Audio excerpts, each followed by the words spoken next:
Behind the Shades.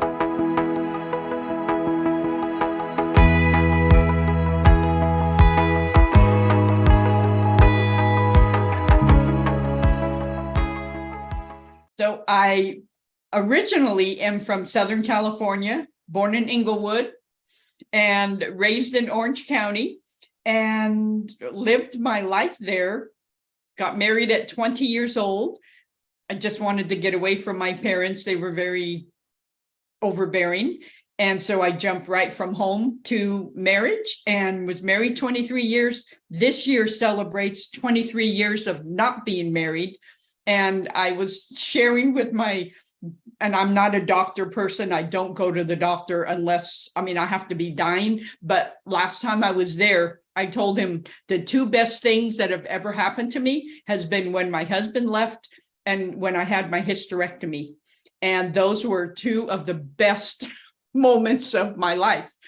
So there you go. And people can reach me at, for now, winningproof@gmail.com, but I have a new email that is directly connected with the Heart Swindler, which we're going to talk about. It's Michelle, Michelle, @heartswindler.com. So all depends which one.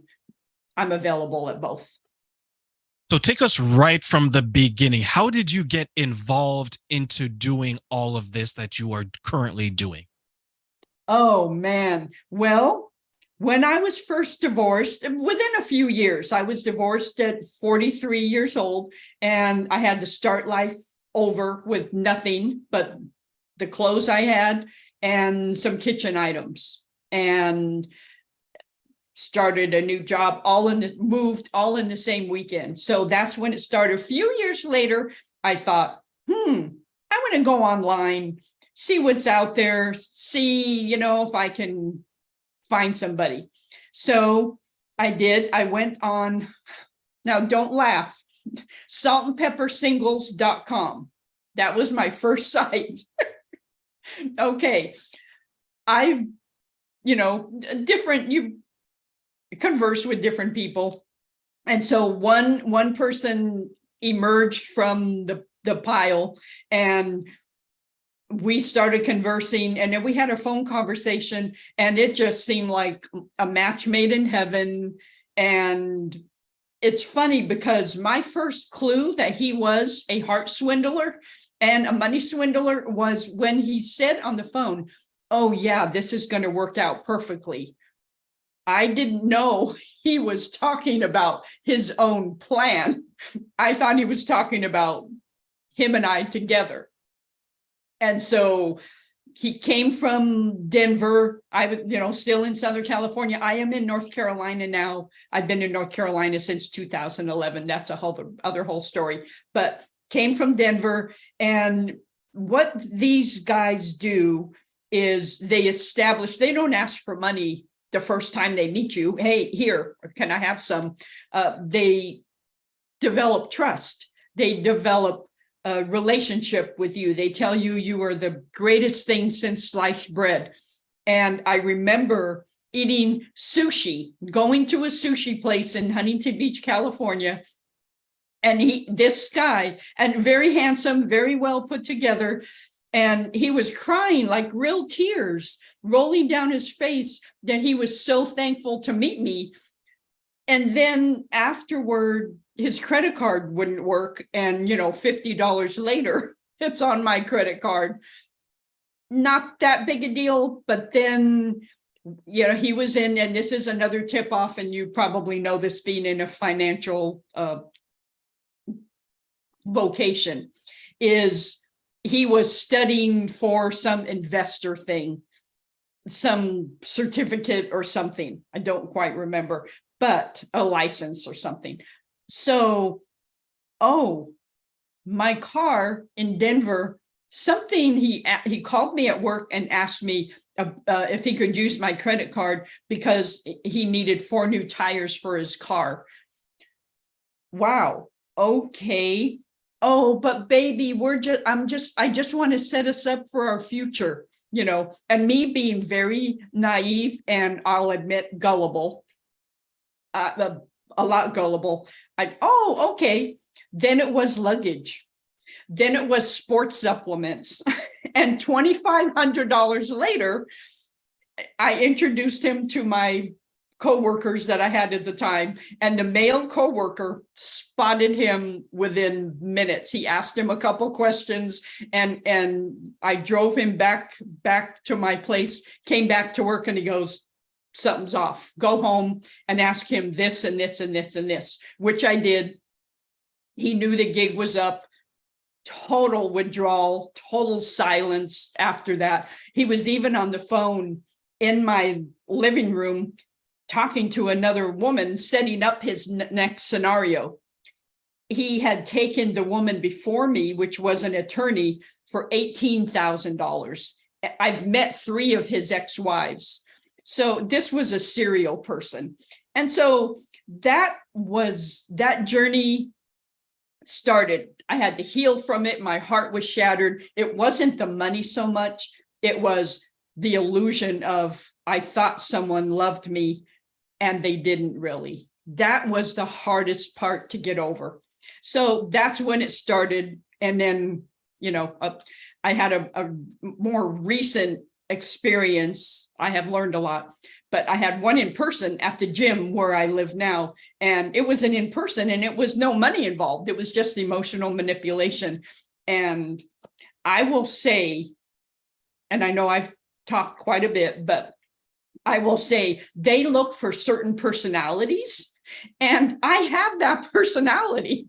And that's how I know. They look for kind, caring, nurturing people. And that's who I am. And I'm not, I'm not self-promoting. I'm just saying that's who I am at my core.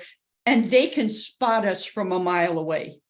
And they watch you and they observe you, and they just watch you and study you. And then they know what to say. They know how to draw you in. And I know that was such a long answer to your question, but that's kind of how it started. No, that I can appreciate that, because I'll share that there's a time where I came in contact with someone and she was sharing her similar story where she was a victim of, I like to call it the crime of love, right? It's like a passion crime because you're so associated with this person. And even though the numbers will suggest that the most vulnerable group of people aren't necessarily older women, like it's spread across numbers wise, you feel a little bit more connected to them because you look at, as you get older in age, there's certain things that you want, and you can be more susceptible and more receptive to the deception, right? So, Michelle, in this case, this woman, she was pretty well off. Like, she probably was making almost 6 figures when she was retired, right? Her retirement package. And she met someone online, and she would give this person money, and the person would say, yes, we're going to meet one day. And they planned to meet. And she drove all the way to the Canadian-US border, and she waited. And she waited. And she waited. And the person didn't show up. Imagine sitting at that border hour after hour after hour, and this person who you've kind of developed this connection to, you probably talked a few times during the day or maybe every other day. You gave them money, you gave them their time, because there's one thing that we can't ever get back, and that is time. It's such an expensive commodity. So when you're going through what you went through, what are some of the feelings that you were experiencing, even though you may have been conflicted in one way, but you're saying, people are telling me this isn't right, but I feel what I feel. So what were you feeling during that time? Oh, before the signs started showing up and I thought this was the greatest thing ever, he knew I loved and ate chips and salsa every Friday night. It's a ritual. It was a ritual. He brought those from Denver with him in his backpack. I was feeling, oh my gosh, I've died and gone to heaven. This is awesome. He very attentive, very complimentary. And so I was feeling like a 20-year-old in love. I was feeling the feelings of love, and people that around me that didn't know it yet, I didn't know it, that didn't know it yet, were saying, oh, you're glowing, and I felt like I was glowing from being a young girl in love, even though I was by that time in my mid 40s. And so I felt that after it happened. And the scourging, and this is what happens a lot, and family members, I don't even know well-meaning, but family members, friends, I hate to say they kick you while you're down, but everybody in hindsight thinks, I would have seen the signs. I can't believe you didn't see the signs. You're so stupid. I had family tell me that. I mean, my parents, when they were alive, they told me that. How could you be so stupid? I mean, that felt so demeaning to me. So I felt very demeaned. I felt very embarrassed. I'm so embarrassed after the fact. I felt sad. I had to grieve. You have to grieve. You have to go through the process of grieving a picture that you had in your mind. I had the picture, oh my gosh, I'm going to be married again. Here, 23 years later, I'm 66. I'm still not married, nor do I think that I want to be at this point because of the things that have happened to me. And, I just felt betrayed, of course. All those feelings were coming up, and it took a while for me. And there were only maybe a couple of friends that really stood by me and understood and didn't pound me while I was down. And if you're a family member, I'm telling you, please don't do that. If you have somebody in your family that has fallen for a romance scammer. And I also include narcissistic in my book that's coming out in November. I talk about narcissistic abuse as well, but it's really at the foundation, it's relationship deception. That's what it is, whether it's narcissistic abuse, whether it's romance scams. And the more recent one in January of this year, and I don't like to use the word victim, I use the word survivor of a future faker. Have you ever heard, Terrain, of a future faker? No, I haven't heard of that term, but break that down. And for our audience, what does that mean when someone's a future faker? I had to Google it after, and it was only a 2-month, thank God, based on what I've been through before, based on what I've learned, it only had a 2-month life cycle. And about a month into it, I started realizing, oh, wow, I've been love bombed. And again, I thought that it was a real thing.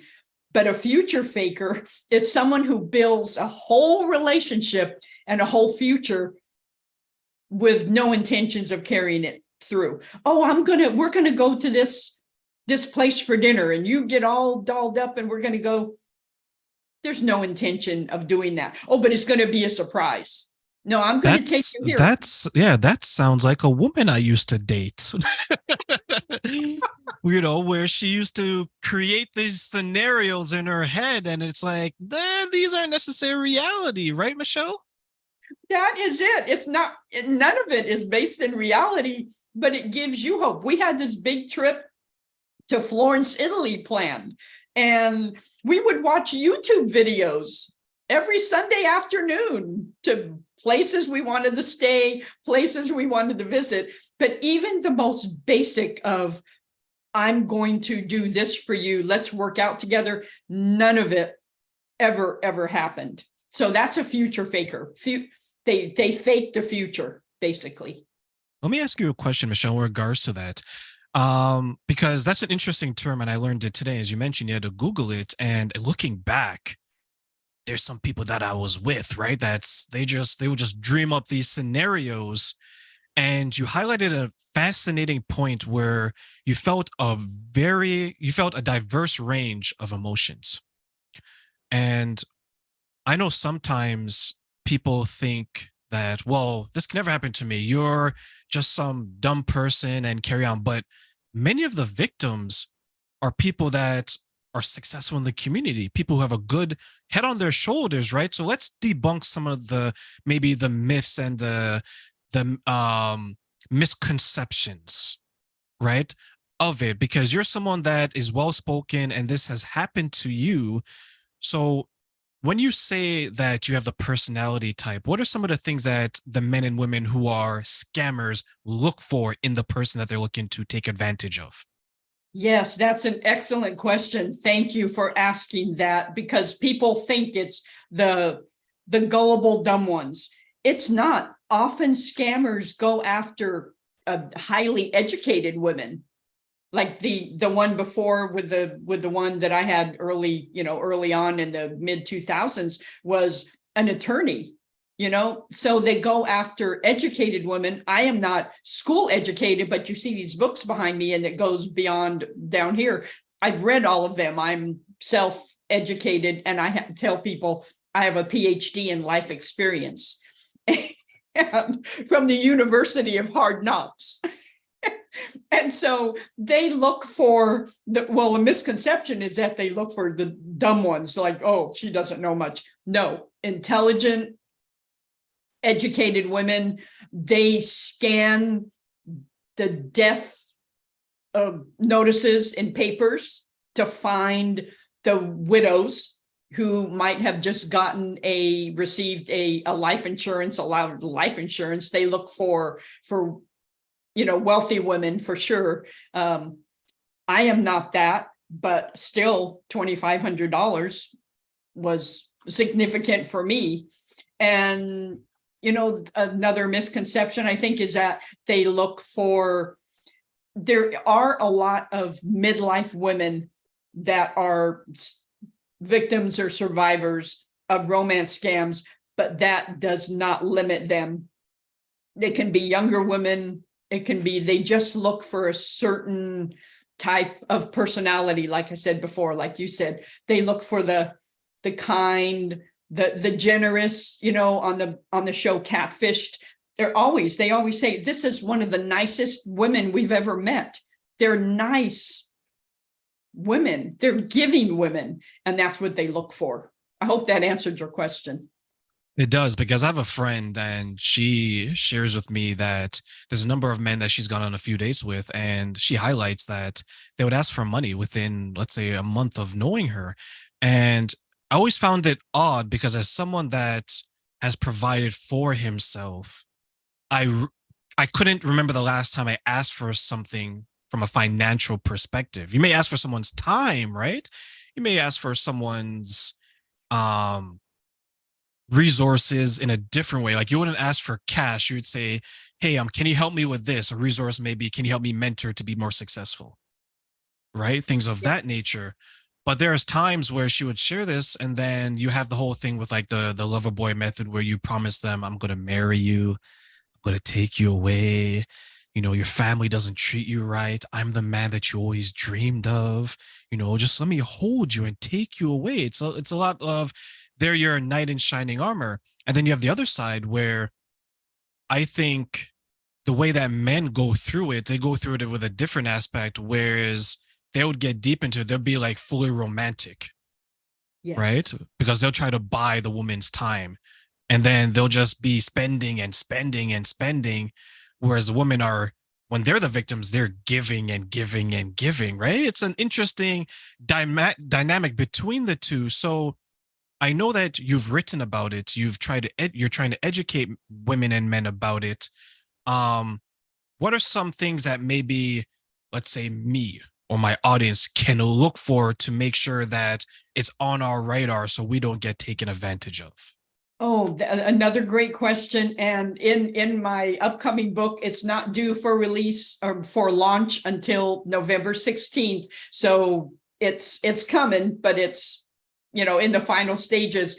I have 10 warning flags that you absolutely positively must watch out for. And a few of those are, if they're telling you they love you within the on the first date, within the first month, it's probably a scammer, because it takes time to fall in love.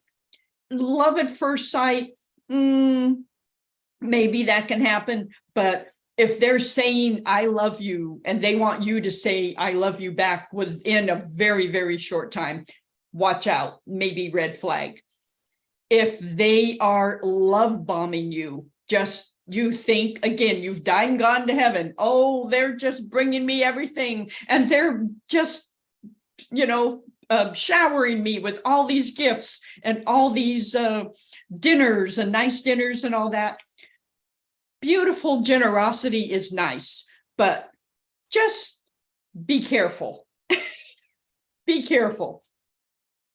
Oh gosh, another one would be if they are, and these are really, really common ones that we hear all the time.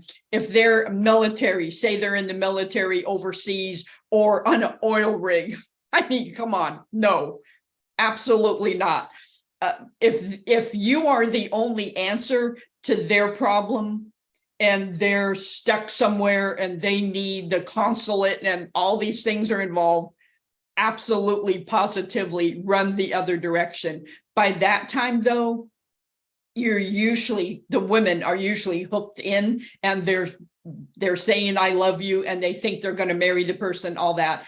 If the person is saying they're going to meet you, and like your friend that sat on the US Canadian border, if they say they're going to meet you and there's always an excuse why they can't, another red flag. So those are just a few that just be careful and question everything. Just question. And there's a balance between questioning and interrogating. So you don't want it to scare the good ones away by interrogating them. But I know men often say, ooh, the good ones have to pay for what the bad ones did. Yeah, I mean, it's a reality, because by the time we've been through some stuff, we are going to have to ask a lot of questions to see if you are real or if you're fake. I know there's times in my paranoid brain where I'm like, I'm going to meet the person at this time and it's going to be around here and I'm confirming. So let's say, Michelle, if I planned a date with you for next week, Friday, right? So we confirm today, then a few days before we confirm again, the day of we confirm, just because I want to make sure. But I always put myself in a situation where, let's say worst case scenario, something happens. I can at least afford the situation, right? Versus it could be, hey, Michelle, can you give me $20? Hey, Michelle, can you give me $40? Hey, Michelle, my car's not working. I remember a time where there was someone who their excuse, they always killed someone off. Someone always died in their family, right? And they got caught in such a lie where their mother must have died like 3-4 times. Right? And when it was mentioned to them, they're like, they become all shifty, right? Because now the lies have overcome them. Yes. So yes, when you're looking back on that, like, what's your response to something like that where the person gets caught in their lies and now it's about to hit the fan? Yes, well, I can speak to that because with this Jim, I'll call him Jim Man, which happened in January of this year. I believe he faked a cancer diagnosis. Same thing. I mean, and then I had to Google, like, do people fake cancer diagnosis to get out of something? And it was, yes, I saw stories all over the place that is a real thing. And so, yes, to people, yeah, several people die. The same person dies over and over. Always an excuse. You know what? That is a warning flag that is waving, a red flag that is waving right in front of your face.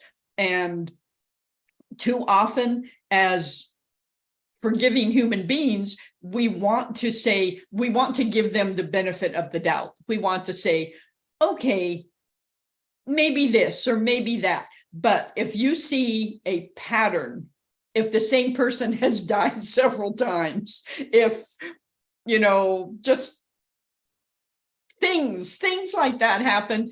Just run the other way, because it's not going to be worth your time, which is what you said. You can never get back. Just move on. Keep on stepping, and don't look back, because they're most likely a pathological liar. And it's not going to be worth your time in the long run. And we all know that we're not going to change a person. We are not their rescuer, and we deserve more, a lot more. When you're going through this situation with a romance scam, looking back, are you surprised that you went through something like that, knowing the type of person that you are? I'm not surprised because I am naive in a lot of ways. I don't have a worldly wise worldview of life. I lived a narrow life when I was married. I'm not surprised. And now in hindsight, I see, and I am self-aware of my personality, especially narcissistic people. They love me. And I tell people, I make the perfect, and I'm saying this in jest because I'm not going to do this anymore, but I make the perfect narcissistic supply source, because they also are looking, as romance scammers, for the kind, nurturing, caring, giving person. And I want to say this caveat right here, is that women are not the only survivors of this. Men, and I want to do a sequel with men's stories, because men are survivors all the time, because women use their bodily selves, and they know what to do, and they know what to say to draw in a man. And it's so women are not the only ones. I think more, but men can also fall prey. And you think, I'm an intelligent, strong man. It doesn't matter, because everybody has the gaps and the cracks in their armor. I know of a person, sorry, and he was on a date with a young lady, and she was ordering all this food and all this wine. And he looked at it and all the bottles of wine and everything. He immediately he got his cell phone, he pulled up his bank account, and he was just looking at, he's like, I gotta make sure I have enough for this. And I think that's, in a lot of ways, men and women don't see that as a scam, but in reality it is because this person is using, let's say, their looks, as you mentioned, their body, right, to extract from someone as much as they can. And with dating being something that is, for a lot of people, a very sensitive and very triggering situation, right? Because a lot of people have had so many bad dates. A lot of people are divorced, and it's been not a good divorce. A lot of people are separated, it's not a good separation. They don't necessarily look at that, because so many people want what's best for them, and they're willing to use the next person. So I wonder how many of these scammers, that's their perception. Not that I'm justifying it, but they're looking at it, well, maybe I should scam Michelle before she scams me. Is that a possibility? Wow. Well, I think there's a mentality out there that maybe, if you've been in several of these situations, I guess that could be a possibility, but I don't know, because I don't think like that. And so, but I realize that some people do. And in the example that you gave about the ordering all this stuff and all this wine and all the stuff, I think that, yes, and I'll give an example as well. I had a friend in Southern California, a female who went on a date, a first time date with somebody she met online. And she called me afterward and said, I'm going through a really hard time, and I'm surprised he didn't offer to pay my rent, and help me. And I'm like, it was the first date. You can't do that. You can't expect someone to offer to pay your rent or bills when you're on a first date. So there's a mentality out there that just says, get all you can while you can, you know. And I don't know about the scam others before you scam me, because I don't even think like that. But I know some people do. So I guess it is possible. Yeah, that came to me now because I was thinking, and first of all, if anyone who wants to pay my mortgage, please come pay my come pay my mortgage, right? But the reason I was thinking that is it's like that dance, and that dance has changed when it comes to dating versus I want to get to know Michelle and grow together, see what she likes so I can plan the next date and for the future. Now it's like, well, in my mind, she's on a date with me. This may be her third date this week, and she has 4 other dates. So let me get as much as possible out of her before she either gets what she wants from me and goes on to the next person. So that's where my thinking was. And it's a strange way to think. But as you mentioned, maybe it does happen, right? I think it does happen. Absolutely. And I've never been a serial dater. I don't date. I have, companions along the way, but and I've had marriage proposals and all that through the 23 years.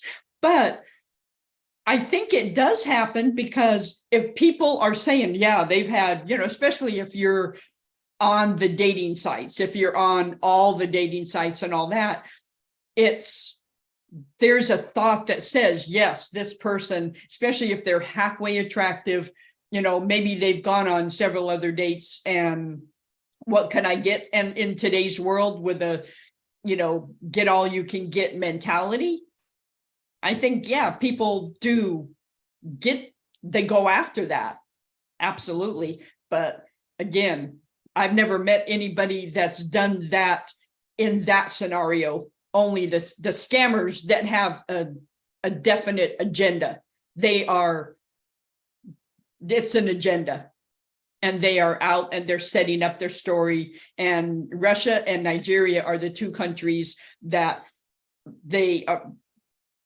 are, I would say, hotbeds where the teams are working in tandem, and they're available 24/7. They're all that, and women in Russia as well, and Nigeria, men and women, and both of those countries are, their job is to take a woman, take advantage of women and men. It seems such a sad way to live your life because you're dedicating your life to putting people in a difficult situation, and you're doing it so casually, so carefree, because there's stories of these survivors who they've lost everything. They've given up their home because love, or at least the thought of love, is so powerful to so many people. So when you give them the hope of that, they're willing to open up themselves. And there's people who are willing to do it a lot sooner than others, but ultimately many of us will give enormous amounts of our time, effort, and resources to the possibility of love. So how do you speak to those people, Michelle? Yes, and I call it in my book, The Love of Potential, which describes exactly what you just said. We hope that somebody will love us for us. We hope somebody will see our intrinsic value, what we bring to the table that's not monetary, that you see what a wonderful person I am. And so wouldn't you want to accept me and love me for that wonderfulness, and vice versa? That's what real love is getting to know somebody a little bit at a time, asking questions, having long conversations, all that. But to your point, I just think, it's a love of potential. It's what the women that are victims / survivors just want. That they just are seeking that. Maybe they've been, and it's newly divorced, newly widowed for sure, and they want to be in love again. Maybe they've had a wonderful long-term marriage and they're offered that on a platter, and it just reels them in. just a little bit at a time. And some fall, like you said, sooner than others. So they do. I don't know if I answered your question or not. No, you did, and it's tough because as someone that grew up in my 20s, and I shared this with you earlier in our very exclusive VIP conversation, I might add, everyone, was that I grew up and it was like marriage, and you want to get married and you want to have children and all these things, right? So when I look at it, let's say if I was that person that determined that every single action I did had to lead me to getting married, which a lot of it was, right? Like I went to school and I did a lot of things that society, my parents taught me. And if someone comes along that is willing to offer me this dream that has been watered and cultivated to me as a child, I can see how people can get caught up in that, because it's like, wow, my grandmother, my grandfather, my mother, my father, everyone around me told me this is what's going to make me happy. And here's this person delivering it on a silver platter, right? Yeah, absolutely. And that's what they do. And that's what they are trained in, I would say, is to offer it to you on a silver platter. Here you go. Here's everything you have ever wanted. And they will also tell you, you are everything they have ever wanted. Thus the tears over the sushi. You know, you're everything I've ever wanted.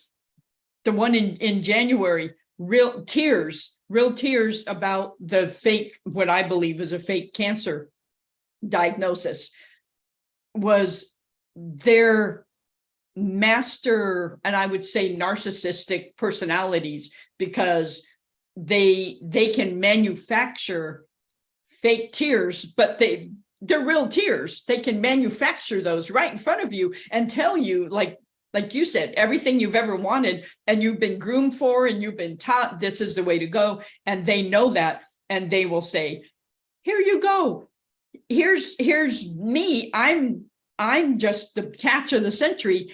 And oh, how wonderful you are. And I've just always dreamed of a man like you and all that. So how can you not be drawn in if you've never experienced, what it is to be conned?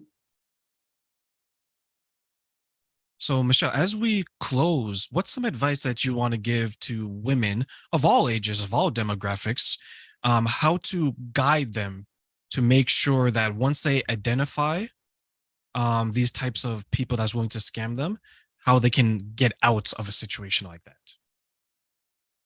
Well, how they can get out is the second you realize and you wonder, could this be a scam? Run, because it probably is. I would say for women, trust your gut. Absolutely trust your gut.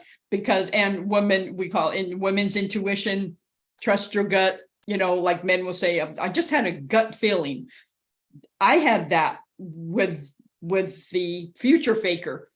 We would have wonderful evenings and I would say something doesn't feel right when I got home. Something doesn't feel right. And so I tell women, trust your gut, listen to your intuition, set boundaries, set personal boundaries. You don't want, if it's an in-person encounter, you don't want someone to violate you. And then you've given your whole self over to somebody and they have ill intentions or no intentions at all. And so set strong boundaries. If they really love you and they really want to get to know you, they will wait and they will respect it. They might not like it, but they will respect it. Another thing is, if you've been the target or a survivor of a romance scam or even a narcissistic abuse situation, don't blame yourself. Often we just beat ourselves up. Why didn't I see the signs? Because hindsight's 2020. Why didn't I see the signs? Stop blaming yourself. Know that it's more all about the other person. It's a personality disorder in them. It's a serious psychological flaw in them. It's not your fault. Yes, you can learn from the experience. Absolutely, we learn from everything, but it's not your fault. So stop blaming yourself and hitting yourself over the head with, just thoughts of self blame.